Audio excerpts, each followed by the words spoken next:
Hello everybody and welcome to this video. It's a continuation on the series on The History Boys by Alan Bennett. Now, everything I go through in this video comes from the Faber Educational Edition to The History Boys. You can pick this up in all bookshops and online. It is The History Boys, the complete play, and then 80 pages of analysis that I've written. So it's really worth getting. And today we're going to talk about the character of Mrs. Lintott. It's quite interesting to think about it because despite the fact that the United Kingdom had a female prime minister and a female monarch in the 1980s, sexism was still a major issue and perhaps more rife in society than it is today. As in many of his other works, Bennett explores attitudes to women in the History Boys, and his primary vehicle for this is the character of Mrs. Lintott. Now, it might appear that Mrs. Lintott is the sole female character in the play, but it's important to acknowledge the other women who are mentioned, if not actually seen on stage. So we have Fiona, the secretary to the headmaster. We have Mrs. Armstrong, headmaster's wife, and of course Hector's wife. So let's begin by exploring these three minor female characters as their contrast to Mrs. Lintott helps us fully understand the teacher herself. The first thing to mention is the off-stage action. The very fact that most of the female characters referred to do not appear on stage can be seen as a reflection of the male-dominated patriarchal society being satirized by Bennett. These women literally have no voice, and whether we know anything about them or not, whatever we do know about them comes from those who talk about them. There's a lot of metaphor used in the presentation of women. Fiona, the secretary to headmaster, is presented as nothing more than the object of sexual desire, both for Dakin and headmaster himself. The military metaphor used by Dakin as he claims she's my Western Front on page 28 is objectifying women as ground to be conquered. And headmaster too, we learn on page 29, quote, chases her round the desk, hoping to cop a feel, end quote. So these actions present women as existing to meet the sexual needs and desires of men to be conquered and dominated. There are, of course, other women in the play, seen by the fact that the boys enact the roles of prostitutes and passive love interests from classic movies. Consider also that all of the authors referred to and quoted throughout the play are men. That's Hardy, Housman, Kipling, Auden, Owen, Larkin. Bennett is presenting the prejudiced treatment of women in the play and by extension in 1980s Great Britain. Even Dakin acknowledges, in a quotation which seems to be way beyond his intellect, that the lot of woman cannot be easy, who must suffer such inexpert male fumblings virtually on a daily basis. That's on page 77. So in this rather bleak presentation of women, there is one shining light in the play's otherwise quite depressing presentation of the balance of power, and that is Dorothy Lintott, who challenges the stereotypical presentation of men. So Mrs. Lintott is the A-level history teacher whose success is acknowledged by headmaster when he says on page 8, their A-levels are very good and that is thanks to you, Dorothy. Now this is an important demonstration of Mrs. Lintott's success in her job, and it's easy to overlook this when we think about the fact that she's thrown off the teaching of the group. Despite this admission of how good the A-level results are, headmaster decides that something more is needed and brings in Irwin, the young Oxford graduate and supply teacher. So at this point, Mrs. Lintott seems to be marginalised like the other women in the play, and Mrs. Lintott was due to teach the boys herself, seen when the headmaster asks her, what now in teaching terms, on page 8. So Mrs. Lintott herself is not surprised. She's used to being marginalised, even by the pupils. She explains her nickname to Irwin, musing, I am Tot or Totty, some irony there. So if you don't know, Totty is slang for a sexually attractive woman, and even by name, Mrs. Lintott is treated unfairly. At this point, we can think, well, this sounds depressing. But Bennett, of course, challenges that. You don't need to worry about it being depressing because he challenges the stereotypical presentation of women in a lot of his plays, and The History Boys is no exception.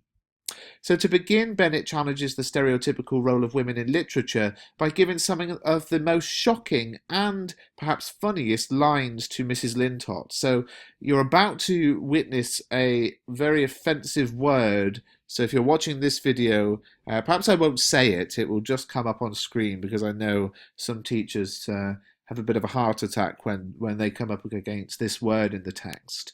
But when Hector states that Dakin looks sad, Mrs. Lintott argues that she would have said he was read screen. This is on page 22. Now, this is a line, as I said, which would give many school teachers a ride in blood pressure during a class reading of the play. The expletive seen here is thought of as the most offensive word in the English language by many people. And Bennett actually uses the structural device of repetition, having Mrs. Lintott repeat the word in Act 2 to illustrate how this was not a momentary slip from the teacher. So of all the characters in the play, it's actually Mrs. Lintott who has the most offensive language, which is quite an achievement given that the play stars a number of 17 and 18-year-old boys. We have to ask ourselves, why does Bennett do this? He wants to challenge the audience. If you're shocked to hear these words being spoken by a woman, Bennett wants you to think about why that is. This play is filled with sexual innuendo, and there's no reason this should be the sole domain of men. While the audience may feel disgusted with the sexist attitude presented in the 1980s setting, moments like this challenge the audience to consider whether things are actually any different at the time we're watching or studying the play. It's not only the swearing that sets Mrs. Lintott apart from the other characters. On page 68, Bennett breaks the fourth wall, a term used to refer to moments where characters address the audience directly. And this occurs when Mrs. Lintott speaks not only to the audience, but also alludes to the process of playwriting. That's a bit of a mouthful, the process of playwriting, explaining, "I have not hitherto been allotted an inner voice." Scripps, too, can be seen to break the fourth wall when he speaks in his role as narrator. However, Mrs. Lintott is the only character who breaks out of the confines of the play, acknowledging the nature of writing. When she talks of not being allotted an inner voice, she's directly referring to Bennett's role as writer. And Scripps, by contrast, is a character within the play confined to its words. His words are His words are like in a play, as he says. But Mrs. Lintott breaks free of this. Mrs. Lintott sees and understands much more than the other teachers. On page 85, marking the final quarter of the play, she argues that history is, as she puts it, history is a commentary on the various and continuing incapabilities of men. Now, many of Bennett's other works focus on women who are at first presented as naive and subordinate to men, only to transform into powerful figures near the end of the text. In Two in Torquay, a woman being taken advantage of by a con man turns out to be an undercover police officer who catches him red-handed.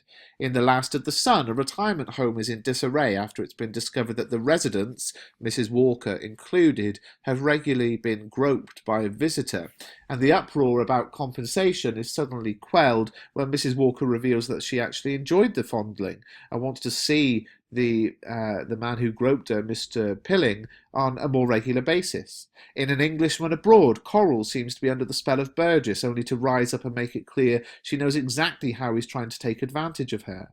In the short story The Shielding of Mrs. Forbes, the naive and neglected Betty saves her adulterous husband from blackmail while sleeping with her husband's father, and on it goes. The nearest comparison with the History Boys, we might say, is in the play Kafka's Dick. Like the History Boys, Kafka's Dick is a two-act play that contains a marginalised female figure, in this case Linda, and all around her the male characters in the play are domineering and in control. One even begins to seduce her in front of her husband. But in the final quarter of the play, Linda's had enough. She says women can't be nobodies all the time, and who cares? Now, Linda, like Mrs. Lintott, can stand male ineptitude no longer. Both women rise up and challenge the idiocy of men. So the point I'm making here is how in many of Bennett's works, it is in the final quarter that the marginalised and the downtrodden women rise up and fight back.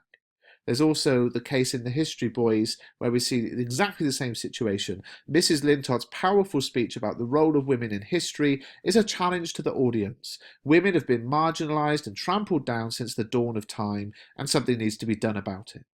So structurally, Bennett allows the audience to be lured into a misogynistic viewpoint before triumphantly challenging it near the end of the play. And as this challenge takes place near the end, it's undoubtedly one of the points the audience will be thinking about as they leave the theatre. If you found this video useful, please do subscribe to the channel and pick up a copy of the Faber Educational Edition of the History Boys.